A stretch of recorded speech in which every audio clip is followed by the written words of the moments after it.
மேக்டே வந்து இப்போ நம்ம கூப்பிட போகிறோம். என்னதான் அவங்க வந்து கமல் சார் மாதிரியான பெரிய பெரிய நடிகர்களோட நடித்து ஒரு பெரிய இடத்துல இருந்தாலும் ஆரம்ப நடிகர்கள் ஆரம்ப இயக்குனர்களுக்கும் சப்போர்ட் பண்ணி அவங்களோட ப்ரெசன்ஸை கொடுத்து அந்த ஸ்பார்க் அந்த படத்தில் வந்து அவங்க கொண்டு வராங்க. ஸோ அதுக்காக இப்போ ஒரு எக்ஸைட்மெண்ட்டோட அவங்கள கூப்பிட போகிறோம். ஒரு கைத்தட்டலோட லெட்ஸ் வெல்கம் அபிராமி அவர்கள்.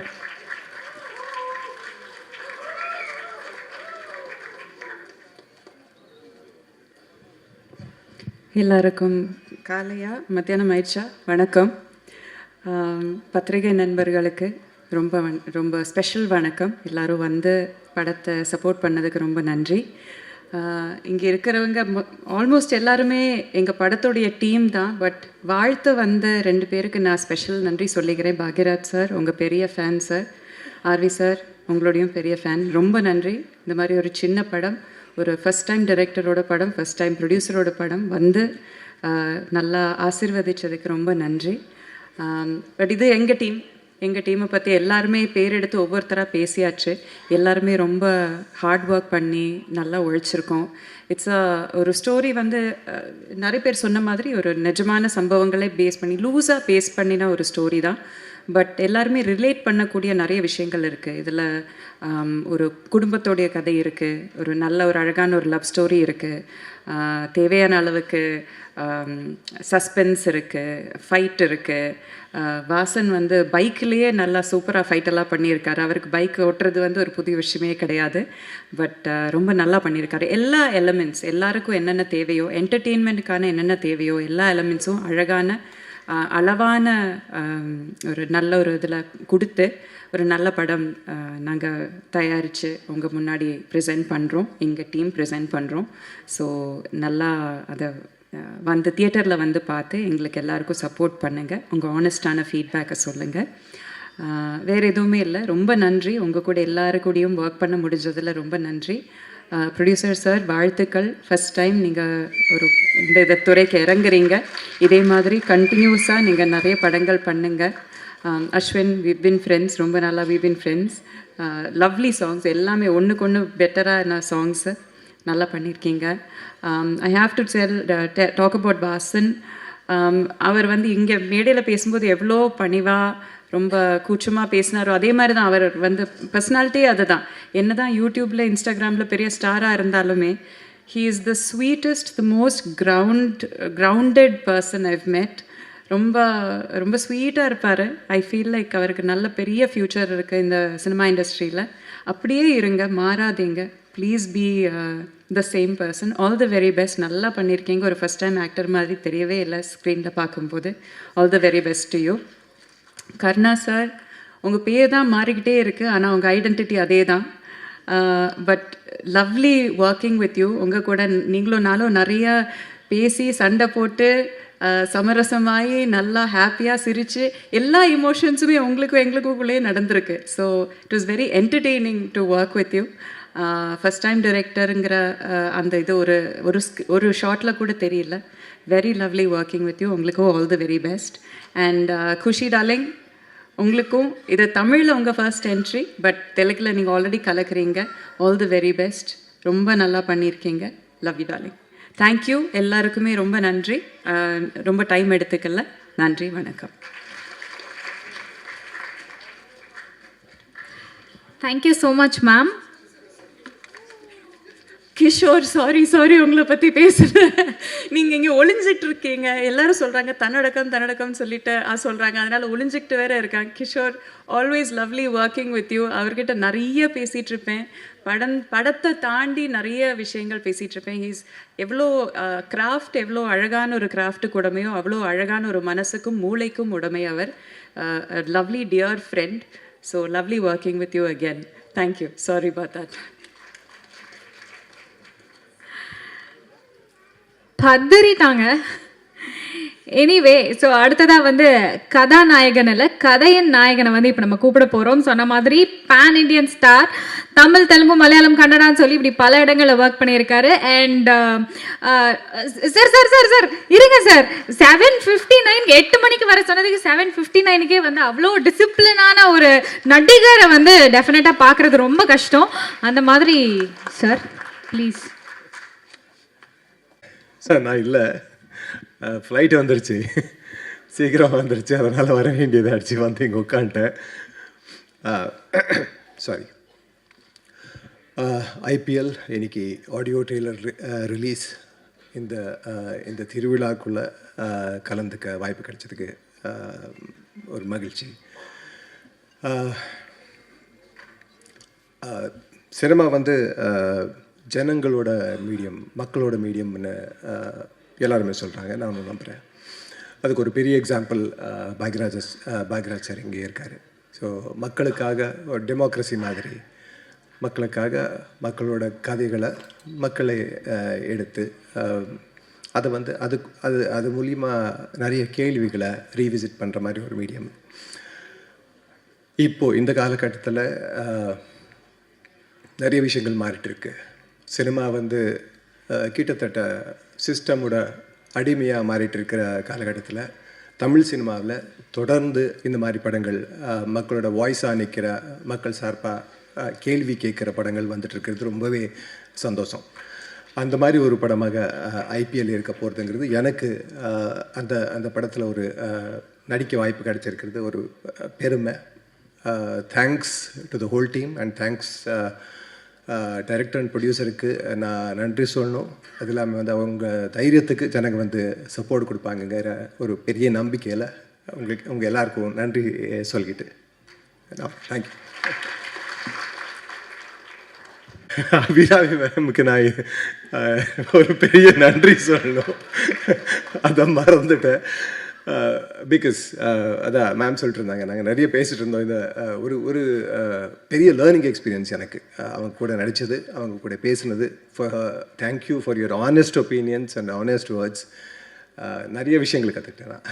ஸோ தேங்க்ஸ் அலாட் எல்லாருக்கும் நன்றி. தேங்க்யூ.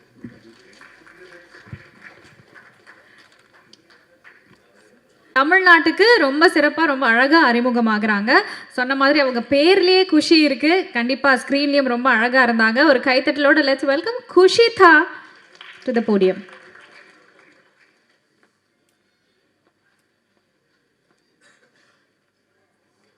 హాయ్ అండి, hello. Firstly I want thank media. నాకు తమిళ్ రాదు, బట్ ఐఎమ్ స్టిల్ లెర్నింగ్. మా ఫిలిం 28th నవంబర్ థియేటర్లో రిలీజ్ అవుతుంది. ప్లీజ్ మీ అందరు ఖచ్చితంగా రండి, ఫిలిం చూడండి. I hope you all like that. Thank you. பத்திரிகை நண்பர்களுக்கு வணக்கம், நன்றி. ஐபிஎல் நம்ம சினிமா கற்றுக்கிட்டே இருக்கும்போது இன்னும் கொஞ்சம் சினிமா கற்றுக் கொடுத்த திரைப்படம் எனக்கு. அதை கொஞ்சம் கொஞ்சமாக சொல்லிக்கிட்டே வரேன். இந்த படத்தோட இயக்குனர் எனக்கு ரொம்ப பிடித்த பேர். நான் பிறந்ததுலேருந்தே என் காதில் சொல்லி சொல்லி எங்கள் அப்பா என்னை ஊட்டி வளர்த்த பேர். அதனாலே எனக்கு அந்த இயக்குனர் மேலே ஒரு பெரிய அன்பு. திரு கருணாநிதி அவர்கள். அதனால் கூடுதல் பொறுப்பும் உண்டு. பேருக்கு தகுந்த மாதிரி இந்த படத்துலையும் ஒரு பிரமாதமான ஒரு அரசியல் ஒன்று பண்ணியிருக்காரு. இட்ஸ் ஒர்க் அவுட், ரொம்ப நல்லா ஒர்க் அவுட் ஆகிருக்கு. பட் கருணாநிதி சாருக்கு தெரியாத ஒரு உண்மையை இங்கே தான் சொல்லணும். அதனால் நான் ஷூட்டிங் ஸ்பாட்டில் சொல்லலை. இந்த கதை அதுக்கு முன்னாடி 2 வருஷத்துக்கு முன்னாடி சகோதரன் சுரேஷ் வந்து என்கிட்ட சொல்கிறாரு. அது யாருன்னே தெரில, திடீர்னு ஒரு கேரக்டர் உள்ளே வராரு, உங்களை சந்திக்கணும் ஒரு ஷூட்டிங் ஸ்பாட்டில், என்கிட்ட ஒரு கதை இருக்குது அப்படிங்கிறாரு. என்னடா சம்மந்தமே இல்லாமல் ஒருத்தர் வந்து ஒரு கதை சொல்கிறாரு.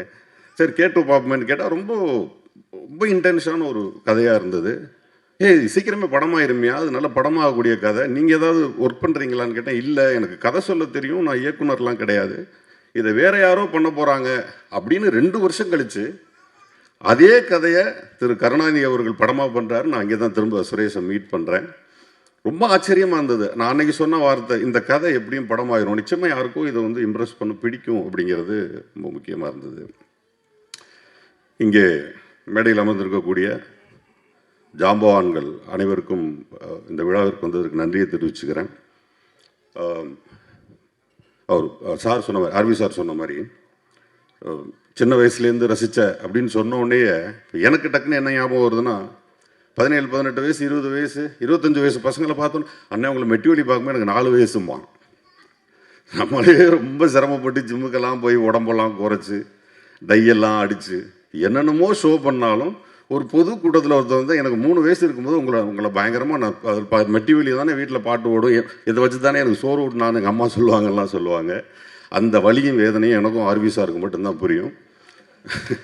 இல்லை, அதான் அதிகமாக மேக்கப் போகிறது நாங்கள் 2 பேரும் தான். கடைசி வரைக்கும் சின்ன பையலாகவே காட்டிக்கிறது. இப்போ பகீர சார் இருக்காருன்னா தன் வயதுக்கு தகுந்த மாதிரி இருக்கார். ஆர்வி சார் அப்படி இருக்காரா? என்றும் இளமை. இன்றைக்கும் அவங்க அபிராமி மேடம் அவர் மேலே என்ன காதல் வச்சுருந்தாங்கிறது ஒரு மேடையில் பேசக்கூடிய ஒரு தைரியம் ஆர்வி சாருக்கு தான் உண்டு, நமக்கெல்லாம் இல்லை. அந்த அளவிற்கு. அதே மாதிரி இந்த படத்தினுடைய ப்ரொடியூசர் மதன், திடீர்னு சில தம்பிகள் நம்ம வாழ்க்கைக்குள்ளே குறுக்கிடுவாங்க. தம்பின்ற வார்த்தையை நம்ம அவ்வளோ சீக்கிரமாக எளிதில் யார்ட்டையும் சொல்லிடவும் மாட்டோம். அப்போ நீ தம்பின்னு சொல்லணும்னா அதுக்கு நிச்சயமாக ஏதோ ஒரு விஷயம் நம்மளை வந்து இம்ப்ரெஸ் பண்ணியிருக்கணும். உண்மையிலே எனக்கு கிடைத்த மிகச்சிறந்த தம்பி மதன் அவர்கள். அதை எப்படி சொல்லணும்னா, எல்லாருக்கும் சிரமம் வரும், பண சிரமங்கள் மற்ற சிரமங்கள்லாம் வரும். எனக்கு ஒரு சமயம் ஒரு சின்ன சிரமம், அந்த பஞ்சாயத்து கூட ஆர்கே சொல்லுமணி சார் தான் இருந்து தீர்த்து வச்சாங்க. அந்த பஞ்சாயத்தில் அந்த வேதனையை நான் சொல்லியிருந்தேன் ஆர்கே சார்கிட்ட. அதே மாதிரியான ஒரு சூழலில் நான் புலம்பிக்கிட்டு இருக்கேன் ஒரு இடத்துல. மதனுக்கும் அதுக்கும் சம்மந்தமே கிடையாது. மதன் ஜஸ்ட் ஆன்கோயிங் தான். டக்குன்னு அண்ணா வீட்டுக்கு வாங்கண்ணே அப்படின்னாரு. நான் வீட்டுக்கு போனேன். என்னுடைய சகோதரி, ஒரு பிரமாதமான மதனோட மனைவி, ஒரு பியூட்டிஃபுல் காஃபி கொடுத்தாங்க. குழந்தைங்களோட ஜாலியாக பேசிட்டு திடீர்னு கையில் கொண்டாந்து ஒரு கட்டு பணத்தை கொடுத்தாரு. ஏன்றேன். நீங்கள் ஃபோனில் பேசிக்கிட்டு இருந்தீங்கல்ல அப்படின்னாரு. இப்படியெல்லாம் மனுஷங்கள்லாம் இப்போ இல்லை. போய் கையில் காலில் விழுந்தால் கூட பணம் கொடுக்குறதுக்கெல்லாம் ஹெல்ப் பண்ணுறதுக்கெல்லாம் இப்போ ஆள் கிடையாது. இப்போ இந்த படம் ஏன் ஓடணும்? இந்த மாதிரி நல்லவனுக்காக படம் ஓடணும். அப்படி யோசிக்க வேண்டியிருக்கு. இந்த திரைப்படங்களில் கேமராமேன் சார் சொன்ன மாதிரி பல்வேறு விதமான இடர்பாடுகள், திடீர்னு போலீஸ் பர்மிஷன், போக்குவரத்து, நிறைய இடைஞ்சல்கள் வரும். கருணா சார் வந்து எனக்கு மிகச்சிறந்த சகோதரன். அந்த இயக்குனர், அவர் கேட்குற பண்பு இருக்கும். நான் வெளிநாடுகளில் இருந்துட்டும் ஃபோன் பண்ணி ஒரு நிமிஷம் கூட ஷூட்டிங் நிற்காமல் நான் பார்த்துக்கிட்டேன். ஆமாம், சொல்லி அது எப்படியும் பர்மிஷன் வாங்கி அவங்க எந்த இடத்துல ஷூட்டிங் பிளான் பண்ணாங்களோ அந்த இடத்துல ஷூட்டிங் நடக்கிறதுக்கு கடைசி நாள் வரைக்கும் நான் என்னால் முடிஞ்ச உதவியை பண்ணேன். அதுக்கு காரணமும் மதன் மாதிரியான ஒரு நல்ல மனிதர்களுடைய, கருணா மாதிரி நல்ல மனிதர்களுடைய அன்பு. இன்றைக்கி மியூசிக் டைரக்டரோட விழா இது. அதனால் தம்பி எனக்கு தெரிஞ்ச அடுத்த படத்தில் அவனை போஸ்டராக வச்சு ஹீரோவாக தான் படம் பார்ப்போம் போல இருக்குது. அவ்வளோ அழகாக இருக்காப்புல. உறவினர் வேறு. வாழ்த்துக்கள். மிகச்சிறந்த பாடல்களை பண்ணியிருந்தீங்க. கார்த்திக் அன்னைக்கு ஃபோனில் பேசினேன் ஒரு பாட்டுக்கு, மோகன் அந்த மாதிரி. அப்புறம் கிஷோர் சார், நான் அபிராமி மேடம் கூட நடிக்கலை, அதனால் என்னுடைய காதலை சொல்ல முடியாத சூழல். கிஷோர் சார் வந்து ஒரு சக நடிகர், எல்லாவற்றையும் மீறி என்ன இவ்வளவு யதார்த்தமாக உடம்புல ஒரு துளி திமிர் இல்லாமல் உலகளாவிய ஒரு நடிகராக ஒருத்தன் இருக்க முடியுமானா எனக்கு தெரியவே இல்லை. கொஞ்சமாவது திமிர் வந்துடணும். அது திமிர் இருந்தால் தான் மனுஷன். திமிர் இல்லைன்னா கடவுள் அவன். திமிர் இல்லைன்னா அவன் கடவுள். ஏன்னா ஒரு துளியாச்சும் திமிர் வந்துடும். அவன் உடைகளில் திமிர் வரும், நடைகளில் திமிர் வரும், பேச்சில் திமிர் வரும். நான் அப்படி ஒரு திமிரே இல்லாத ஒரு நடிகனை பார்த்தேன்னா நான் நடித்த இந்த சக காலங்களில் அது ஒன்லி கிஷோர் சார் தான். வாழ்த்துக்கள் Kishore sir. Long way to go. நீங்கள் இந்திய சினிமாக்களில் மிகப்பெரிய உயரத்தில் இருக்கீங்க. இன்னும் உலக சினிமாக்கள் போகிறதுக்கு என்னுடைய வாழ்த்துக்கள். கதாநாயகி மற்றும் இதில் நடித்த நடிகர்கள், டெக்னீஷியன்ஸ், ஆர்ட் டைரக்டர் சார், எல்லாத்தையும் மீறி இதை நடத்திக்கிட்டு இருக்கிற கலைமாமணி, என்னுடைய அருமை சகோதரர் நிகில் அவர்கள். கலைமாமணி தானே? கலைமாமணி நிகில் அவர்கள். இது போடும்போது கலைமாமணி நிகில்னு போடலைன்னா நான் கோச்சுப்பேன். ஆமாம், அது அவ்வளோ தூரம் வேல்யூபிளாக பண்ணியிருக்காப்புல. இப்போ வரைக்கும் பண்ணிக்கிட்டு இருக்கிறாரு. அப்புறம் இறுதியாக டிடிஎஃப் வாசன். இப்போ நான் பல பஞ்சாயத்துகள் அட்டன் பண்ணதில் டிடிஎஃப் வாசனுடைய பஞ்சாயத்தும் ஒன்று. கண்ணை கசுக்க. அப்புறம் அந்த பஞ்சாயத்தையும் முடிச்சு வர்றது அது வேறு விஷயம். பட் இதையெல்லாம் மீறி படம் பண்ணும் பொழுது எனக்கே ஒரு கேள்வி இருந்துச்சு. ஒரு அறிமுகப்படுத்தக்கூடிய இப்போ யூடியூபர்ஸ் நிறைய பேர் அறிமுகமாகறாங்க, ஒரு டிடிஎஃப்டைய அறிமுகம் எப்படி இருக்கும் அப்படிங்கிற கேள்வி எனக்குள்ளே உண்டு. அதுக்கு பதில் ஏர்போர்ட்டில் ஒருத்தன் கேட்டான், ஐபிஎல் எப்போன்னு கேட்டான். அது நீ வந்து டிஎன்சிஏல கேட்கணும், இல்லாட்டி பிசிசிஐயில் கேட்கணும். ஏன்டா கேட்குறேன்னு. ஐயோ, அந்த ஐபிஎல் இல்லை, வாசனுடைய ஐபிஎல் அப்படின்னு கேட்டான். ஸோ டிடிஎஃப் வாசன் ஐபிஎல் நடிக்கிறத ஒருத்தன் ஏர்போர்ட்டில் கேட்குறான்னா, அப்போ அந்த யூடியூபர்ஸ் ஒருத்தர் சினிமாவில் வர்றது எந்த வகையில் தவறாக இருக்கிறது? இப்போ நமக்கு ஒன்றே ஒன்று தான் தேவை. இங்கே தேட்டரில் படம் வந்திருக்கு, இதில் வந்து ஒரு 100 பேர் படம் பார்க்கணும். அந்த 100 பேரை எவன்லாம் இழுக்கிறான்னா அவன்லாம் ஹீரோ தான். ஸோ அந்த வகையில் டிடிஎஃப் வாசனுக்கு ஒரு நல்ல எதிர்காலம் இருக்கிறது. நல்லா 2 வீலர் ஓட்டுங்க, எல்லாம் ஓட்டுங்க, சட்டப்படி ஓட்டுங்க. அரசுக்கு எந்த இடைஞ்சலும் இல்லாமல், போலீஸ்காரங்களுக்கு எந்த இடைஞ்சலும் இல்லாமல், மக்களுக்கு எந்த இடையூறும் இல்லாமல் நீங்கள் நல்லா வண்டி ஓட்டுங்க. என்ன கேட்டால் அதை கொஞ்சம் குறைச்சிக்கிட்டு சினிமாவுக்கு வாங்க. You have a very good talent. நடிக்கும்போது எல்லாம் சிங்கிள் டேக் நடிக்கிற அளவுக்கு ஒரு பையன் ஃப்ரெஷ்ஷாக வந்தோடனே அந்த திறமைங்கிறது ரொம்ப கஷ்டம். அந்த திறமை உங்களுக்கு இருக்குது. வாழ்த்துக்கள். மிகப்பெரிய கதாநாயகனாக வர்றதுக்கு என்னுடைய வாழ்த்துக்கள். இந்த டீம் அத்தனை பேருக்கும் என்னுடைய வாழ்த்துக்கள். இந்த திரைப்படம் மிகப்பெரிய அளவில் வெற்றி அடைகிறதுக்கு என்னுடைய வாழ்த்துக்கள். நன்றி. தேங்க்யூ அண்ணா, தேங்க்யூ ஸோ மச்.